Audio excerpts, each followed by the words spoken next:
Hi, this is John Arducci, creator of Amazon Checker. The reason for this video is to introduce you to the Amazon Checker and what it really is, because it's a little different than everything else. It's not an auto pricer, it's not anything, but it does deal with the price and availability of items on Amazon. Who is this useful for? It's useful for people selling stuff off Amazon on other platforms, eBay, Mercurio, that kind of thing. I'm a game developer. I really only got into dropshipping as one of the things that I was doing to try and create a second income while trying to be a game developer at the same time. And everything seemed to be going good in that. And then all of a sudden, I started getting stuff where it was out of stock. So I would go back to like Keepa and other things to check on, well, when did this go out of stock? Because my software is supposed to automatically deal with that. And the prices were changing and the stuff was changing. And I was noticing the software was 2-3 days behind sometimes on keeping up with the current pricing. I was like, I can just go click on Amazon and see that the price is wrong. How come the software can't figure it out? What is the software even doing if it's not doing that? So I got really kind of mad because I was paying money for software that was not good. So since I'm a programmer, first thing I think of is, hey, I need to just write something. I need to just write something that goes to Amazon and checks the price, checks the availability, and tells me if it's different than what I think it is. That was the thing, I was like, okay, I'm going to write software that I like, that does it for me, and I don't care if nobody else likes it because I'm not going to sell this. I'm not going to do anything with it. It's just for me. I was watching videos of other YouTube people. One of the people I came across was Mark Augustine, and he was talking about the fact that he was wearing headphones at night while he was sleeping when he first started. And what I was thinking was, oh, he must have it like connected to his phone. His headphones are in his phone, and whenever he gets a message, then that means he needs to go do something. So it would wake him up in the middle of the night because there's something that needs attending to. And I was like, oh, that's perfect. If I could have my phone get messages, that would be perfect. And of course, well, if you can get your phone can get a message, if I could get an email with a summary of all the different changes, in the check, because something's running around checking everything for me, if it could send me an email with all of the changes in it, that would be awesome as well, because then it can do a full check on all my items and just send me the summary. I can go to the summary and go through it, and that would be perfect. So that was my design. My design was based on other people, telling me what they had done and how they had done it and what I wanted to do. And my biggest thing was, well, I had an item that changed availability and I didn't know for 2 days. Well, if I had some software running that, went out and checked, I could do that. So what I created, what I call it is, it's like a backstop. It's not meant to change stuff because it doesn't do auto pricing. So I just wanted something to basically tell me, hey, by the way, something's changed. You need to go look at it. And the first day I used it, I couldn't believe what happened. I ran it and it worked. It was like one of my first days of doing stuff. And it was just shocking to me that how I put it all together so fast. It was so cool. And the shocking thing was when I went to sleep, I slept really well. And what I've realized was I had been so tense about, what if I get an order in the middle of the night and something's changed and then I get screwed? So every morning I was dreading going to the computer and actually clicking on how many sales did I get today. That should be a good happy moment, but for me at the time it was not. Without an auto pricer, I was only checking about once a week. But I only had about 150 items, so it was okay. It wasn't crazy. I wasn't going to lose a giant amount of money because most items never change their price. So just some of them do, and ones who do change a lot. Some that change prices like at night and then change it back in the morning. That was pretty shocking, but I didn't know any of this stuff until I ran the utility, and the utility was telling me, hey, by the way, this went from $15 down to $10. And then in the morning, it would go, hey, it went from $10 back to $15. And I started to learn what the patterns were and stuff was happening. And some of the items were just so sporadic that I just decided, you know what? That's too difficult. I could get screwed so many different ways. So I'm just going to drop that item specifically. And what's happened is my store is not the best-selling store. I don't make a lot of money on it. The miracle of this tool is that it doesn't run all day, and it doesn't sit there all day or 24 hours a day or anything like that. I just have it run twice a day, once in the morning and once at night. And lately, even over Christmas, I got down to just once in the morning. And the reason is because most of your orders, at least mine, come after about 7 o'clock in the morning. I get very, very, very few orders by 7 o'clock in the morning. That's Pacific time, so that'd be about 10 o'clock in the morning Eastern time. You start to look at your store, you look at your software, and this turned out to be a godsend. Why? Because I wasn't worried anymore about, is the price going to change overnight? I'll know when I get up in the morning, I'll change it, and then it'll be okay. It'll be fine for the entire rest of the day, pretty much. Because all the items that weren't, I dropped those. So with this tool, what's great about it is you go through stuff by hand and you get stuff like, hey, there's only 5 left in stock. And you go, oh, there's only 5 left in stock and this sells about 5 a day. Okay, I'm just going to take it offline. I'm going to have 0 available, quantity available 0, because it's going to go out of stock. It's going to go out of stock tomorrow. And maybe it's tomorrow or a day later or whatever. But it just isn't worth it to deal with the headaches and all that of that. And by using this tool, it warns you when the stock's low. One item that was like about $14, and then it dropped to $7. And I was like, wait a minute. $7 or $14 to $7 doesn't make any sense. So I went over to the Amazon site, and it turned out, somebody had posted it for $7 plus $6 shipping, which made it the buy box thing because it was $13 instead of $14. And Amazon Prime ones were still $14 sitting there. But if I had an auto pricer, it would have automatically gone, do the $7 one. So basically, I realized after that my tool was totally needed because a human being has to look at this stuff. You can't just rely on the computer to figure out what the right thing to do is. An auto pricer is good a lot of the time. There's no question. A lot of the time, this kind of stuff doesn't happen. But when it does happen, you can get really screwed. That's why I was so excited to start using this thing, because I was not losing money anymore on almost any sales. And when I was, it was trivial, compared to before that. And if you combine the two, doing an auto pricer and using this as your backstop, you might be able to do better than that. The problem I have with the auto pricers was, I would see that something was out of stock.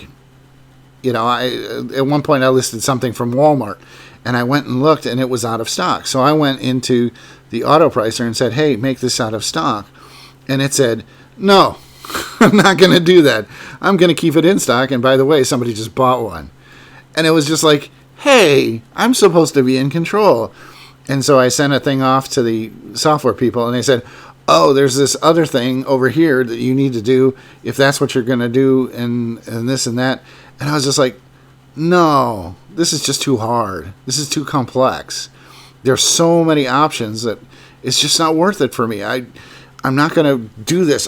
So when I created it, I basically thought of all the things that I wanted in it. The thing with Mark where he was sitting sleeping with the headphones on.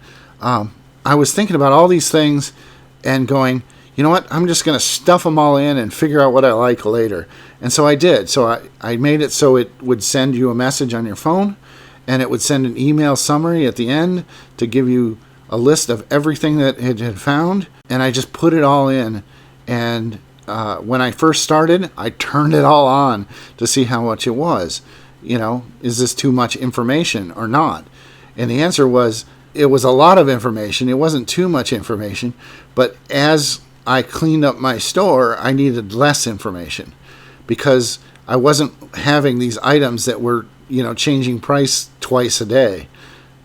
Basically I would find those and then I got rid of them. And then now it's much easier. Now my store is much more settled. So I only check it instead of checking it 4 times a day. I would now check it once a day. So that's the better way to go. So then the question comes up of, what is this Amazon Checker? What is, it's software. I know it's software, but what is it and how does it do what it does? Amazon Checker is an automated browser that does data collection of the pricing and availability of items being sold on Amazon. Sometimes you need somebody behind to make sure that somebody up front is doing their job. There's a catcher and then there's a backstop in baseball. Well, you shouldn't need a backstop if you have a catcher, but sometimes the catcher misses the ball. That's why you have the backstop. And so that's what this does. This definitely is a good backstop if you have an auto pricer and do all that. But I don't even have an auto pricer anymore because there's no need. The auto pricers are broken. Let's say, you wanted to do this by hand. You would take your list of URLs and you would click on each URL and take note of the pricing and availability of each of the items that were in your list. And then you would compare it to what used to be. What was your last time you checked? Did it change? Did the price change? Did the availability change? If so, what are you going to do about it? Well, what this does is it goes in and does the first part. It goes in and clicks on each one of your pages and downloads them just like a person would be. It's an automated browser. You can have a person do this same thing that it's doing, but why? That's what the program does. Because I was doing it by hand, and it was taking me an hour and a half, 2 hours to go through my 150 items, which it just was crazy. So that's why I did it like once a week, was because I didn't want to do that every single day. Spend 2 hours at the start of every day just making sure that stuff was right. When I created this program, instead of spending an hour and a half, 2 hours on each time I went through it, it would only come up with, out of 150 items, maybe 5 that I really needed to deal with. Another question that often comes up is, does it do auto anything? And the answer is no. It just looks at the web page and gets the data off of it and compares it to the data from last time. That's all it does. It doesn't go anywhere. It doesn't change any settings. It doesn't log into anything. It's just a browser the same way, Chrome or Safari or any of the, browsers, Firefox, Mozilla, whatever. They're all the same in terms of they go in and they get a page. Well, that's what this does. It goes in and gets a page, just as if you'd clicked on it. In fact, I do some things to make it look to Amazon like it's a browser. So the reason it isn't auto anything is it goes and gets a bunch of data and just gives it to you. And a human has to then do something or nothing happens. In the weird world that we live in, this would qualify as a tool that can be used for manual dropshipping. Even though it's an automated tool, it automates data gathering just the way if you clicked on it and did it yourself, but you're not. The biggest thing that can tell you that this is not just some piece of software going and scraping the web for data is that it gets things at the pace of a user. It doesn't sit there and go, okay, I have 500 things I need to do, just launch them all at once. Boom. And, bury Amazon under 500 different item requests all at once. No, it paces itself out just the way a user would. It literally is the same as if you hired a VA to sit there and click on each one, get the differences, and note when there are differences between that and create a list for you of all the differences between there. But now you don't have to do that. Instead, the software does that. It just automates the system in a way that's exactly the same as if you did it by hand. Something else people ask is, does it use APIs? No, it doesn't use any APIs, none. It doesn't use APIs for Amazon, eBay, nothing. In fact, it doesn't even look at eBay. It doesn't even know eBay. You don't even ever do anything eBay, Mercurio, whatever platform you're selling stuff on. It's not even going to. There's no interaction with that at all, because we don't ask for your password. We don't ask for your website. You don't have to sign in to your eBay account. You don't have to do anything. And this still works. Why? Because it only checks Amazon. And does it use APIs for Amazon? No. It simulates clicks. You could hire a VA to do exactly what this thing's doing. So I've talked a little bit about who needs it. And the thing is that anybody who's selling stuff from Amazon onto some other platform absolutely needs this. And the reason it just will save you money. I guarantee you that if you're doing stuff, mistakes are getting made. The amount you're going to pay for this is easily covered by the mistakes that it fixes before they happen. The peace of mind that comes with using this thing also is just a tremendous. You can't even put money on that. It's like, something that makes me less worried about what's going to happen at night. I mean, having VAs look at your stuff all night is a great way to do that. But if there was a quicker way, so they didn't have to spend their time doing, just grunt work, just click, right, click, check, that kind of stuff. Then they can be doing other stuff for you, like maybe just listing more items, and then you'll have more stuff to do. You'll have more sales. So the point is that, this menial stuff, if we could get rid of it, would just be a big deal. Right now, the software is only running on Windows, but we're working on, Mac, Linux, that kind of stuff. And I keep saying we, but it's just me. I have no sales department. I have no person in charge of user support. If you're getting a message from, the software, if you go to Amazon Checker support, then that's me.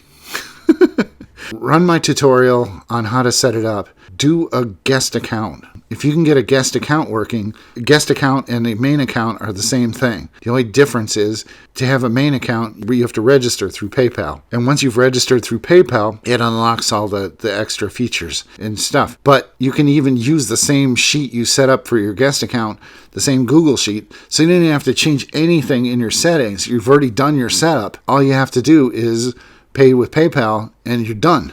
You're on your way. So that's why I highly recommend doing the guest account, because that's free. So go ahead, watch the tutorial, step through it. At each step, definitely pause and make sure that you're keeping up with the tutorial video in the software. And definitely make sure, if you think of any features, definitely send me them, because I'm very responsive in that way.